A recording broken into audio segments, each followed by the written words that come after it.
Olá, me chamo Joyce, sou aluna do 8º período do curso de Odontologia da Anhanguera de Linhares. Irei apresentar a iniciação científica intitulada como Uso de protetores bucais no handball, uma revisão de literatura sobre consciência e prevenção de traumas orofaciais. Autora Joyce Célia Soares dos Santos, coautora Luísa Oliveira e orientadora Ana Luísa Mendes Gomes.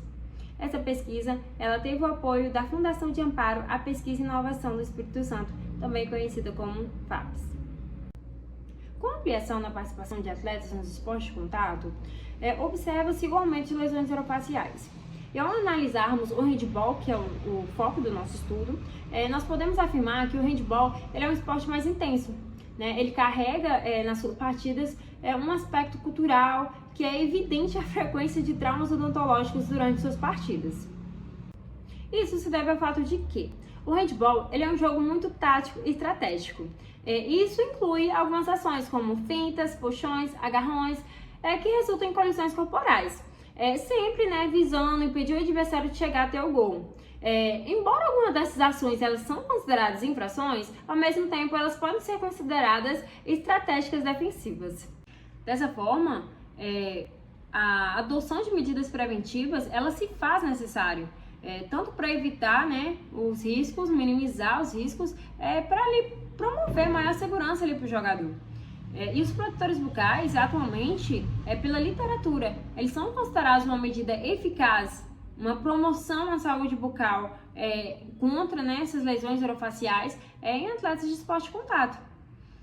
Por quê? Porque o dispositivo ele é um dispositivo intraoral, o protetor bucal, ele é feito de um material resiliente, tem diversos modelos, nós vamos falar mais à frente, mas tem um modelo mais indicado que é perfeitamente a anatomia dental do atleta, e isso promove mais segurança, mais proteção e menos lesão. E entre as lesões, as mais citadas são fraturas dentárias, luxações, avulsões, contusões e até mesmo traumatismo craniano. Bom, nosso objetivo nesse trabalho é focar no handball, apresentando os tipos de protetores bucais existentes, sua eficácia no esporte de alto impacto, analisar a adesão do atleta ao uso dos protetores bucais, discutir as condutas após sofrer as lesões orofaciais e discutir também sobre a conscientização e prevenção do atleta. Quanto aos tipos de protetores bucais, nós temos 3 hoje em dia no mercado, tipo 1, tipo 2 e tipo 3. Com relação ao tipo 1, ele é o menos indicado, ele tem um baixo custo, é mais fácil de ser encontrado em lojas de esportes, na internet. Ele tem 3 medidas, ele é pequeno, médio e grande, porém ele não tem uma adesão boa. Ele prejudica a respiração. A pessoa não consegue falar, a pessoa não consegue deglutir, não consegue parar o jogo, beber uma água. E a forma dele é que a oclusão dele que vai definir ali a retenção, a força da oclusão é a retenção dele. Já o tipo 2, ele é um protetor termomodável. A pessoa compra, a pessoa coloca um pouquinho ali na água quente, um pouquinho na água fria e tenta se próprio moldar com auxílio ali dos dedos. Ele já vem também no tamanho padrão, ele é o mais vendido, mais utilizado, tem um baixo custo, tem a melhor aderência que o modelo anterior, porém não é o mais indicado, porque ele não se adapta perfeitamente à anatomia dental, então ele atrapalha falar, atrapalha respirar, atrapalha beber água, então não é o mais indicado. E geralmente não é um profissional que está se moldando, que está ali auxiliando. Então a pessoa pode acabar levando o protetor ali numa temperatura meio alterada e acabar queimando ali a cavidade bucal. Fora que ele também pode causar disfunção temporomandibular, porque ele não vai acabar ignorando, como ele não é um profissional e não tem conhecimento suficiente, ele vai acabar ignorando a posição condilar. O tipo 3, ele é individual, personalizado, mais indicado, ele é confeccionado através da moldagem do cirurgião dentista e ele se adapta perfeitamente à arcada dentária. Então, assim, ele é o essencial, a pessoa vai conseguir falar, vai conseguir respirar, vai conseguir beber água, não interfere em nada. Isso a única coisa é que o seu custo é um pouco elevado, por isso ele é o menos utilizado. Aqui nós temos uma tabela de condutas após sofrer uma lesão orofacial no handball. Essa tabela está dividida em categoria, características e condutas. Suas categorias, fratura em esmalte, fratura em esmalte dentina, fratura coronária, características, características de cada uma, perda parcial de esmalte dentina sem envolvimento pulpar e fratura dental envolvendo esmalte dentina e polpa. Entre as condutas, as duas primeiras, de fratura em esmalte e esmalte dentina, a mesma conduta. O elemento fraturado ele deve ser armazenado em soro fisiológico para colagem, que é uma técnica, né, de baixo custo e de resultados estéticos satisfatórios, mas também pode ser feita uma restauração convencional. Já a fratura coronária, o atendimento de urgência ele deve ocorrer em até 3 horas após o trauma, com intervenções menos invasivas e melhor prognóstico. Se houver fragmentos, né, proceder como descrito na mesma conduta para fratura de esmalte ou esmalte dentina. Em continuação, nós temos a fratura de coroa e raiz, que é uma fratura de esmalte, dentina, cemento e polpa, podendo ocorrer no sentido axial, como horizontal, com presença de mobilidade. Se a fratura for no sentido horizontal, pode-se manter o elemento radicular por meio de técnicas de reposicionamento dental e é necessário tratamento endodôntico pelo risco de necrose. Sempre o rápido atendimento após o trauma ele oferece um melhor prognóstico. E se for uma fratura vertical, o único tratamento, infelizmente, é a extração do elemento dentário. Aí o paciente futuramente ele tem que procurar uma reabilitação. Já a fratura radicular é a fratura envolvendo dentina, cemento e polpa, com presença de mobilidade dental. O que acontece com a conduta? Reposicionamento dental e contenção rígida, e pode ser necessária a realização, sim, do tratamento endodôntico em alguns casos.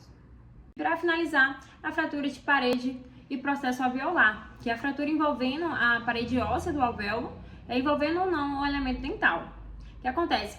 A conduta seria o reposicionamento do fragmento, em contenção rígida ou semi-rígida por 4 semanas e necessita do acompanhamento odontológico depois de 4, 8, 24 semanas a 1 ano.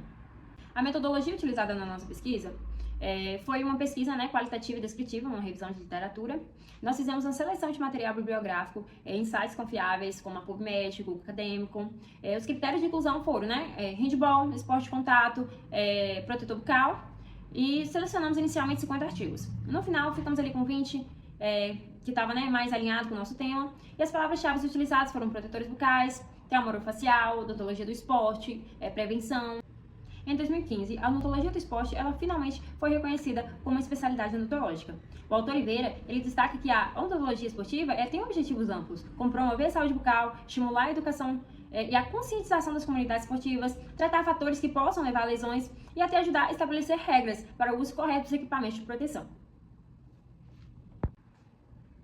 Apesar da alta prevalência de lesões orofaciais, a utilização dos protetores bucais entre os atletas ainda é pouco difundido. As razões para não uso são bem variadas, mas no estudo recente, os atletas alegaram desconforto, dificuldade para respirar, falar e até mesmo os motivos estéticos como justificativa para a rejeição do equipamento. Isso demonstra a importância de ações educativas contínuas e da adoção de protetores bucais personalizados, que são moldados individualmente, personalizados com a anatomia dental do atleta e oferecem maior conforto, eficácia e aderência ao uso. Em conclusão, nós vimos a relevância que tem o cirurgião dentista frente à prevenção e ao manejo de traumatismos orofaciais durante práticas esportivas. Vimos também que o handball é uma modalidade com alto risco de traumatismo orofacial, principalmente jogadores mais ofensivos, que eles vão ali por contato. Vimos que o uso de protetores bucais eles se mostraram eficazes na redução da frequência e também na gravidade das lesões dentárias e que deve ser utilizado o individual, o personalizado, que já vem com a anatomia. A sua prevenção ela é mais eficaz, vai ser mais confortável para o atleta, vai conseguir respirar, vai conseguir beber água, vai conseguir falar normalmente. Através desse estudo, conclui-se também que há uma necessidade de implantação de programas socioeducativos coordenados por entidades da saúde, incluindo a classe odontológica, com o objetivo de quê?